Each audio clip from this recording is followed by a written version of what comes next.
আমরাও জেলে যাই, আমাদের যে কোনো কাজজন সরকারি আসি, তখন আবার আমাদেরকে চিন্তা করতে হয় যে পরে কি হবে, আমারই কাটাকাটি যুদ্ধ করতে থাকি, তাহলে এটা কোনোদিনই সামনে যাবে না।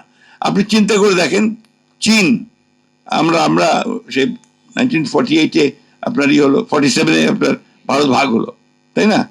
চীনও কিন্তু ওই সময় আপনার স্বাধীন হয়েছে। আজকে চীন কোথায় চলে গেছে আর আমরা কোথায় পড়ে আছি?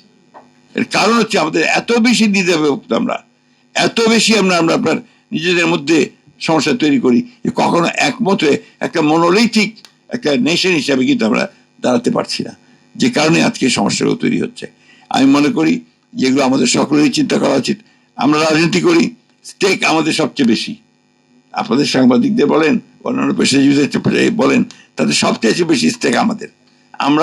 আমরাও মরি, আমরাও জেলে যাই, আমাদের যে কোনো কাজজন সরকারি আসি, তখন আবার আমাদেরকে চিন্তা করতে হয় যে পরে কি হবে। এইসব চিন্তা আমরা করি, কিন্তু আমরা কাজ করতে এগিয়ে যাই।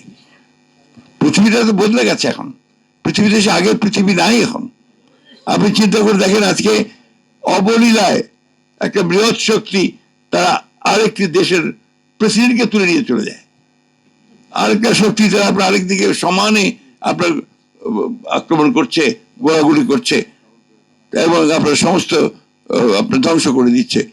কই, পৃথিবী তো কিছু বলছে না, তো ওই পৃথিবী বদলে গেছে এখন।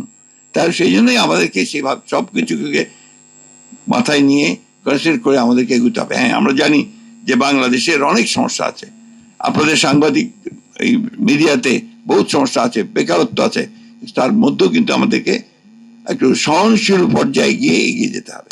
আমরা যদি সহনশীল না থাকি, তাহলে আপনার আবার এই বিভেদ আরো বাড়বে, কনফ্রন্টেশন বাড়বে, সেটা আরো ক্ষতিকর অবস্থায় নিয়ে যাবে।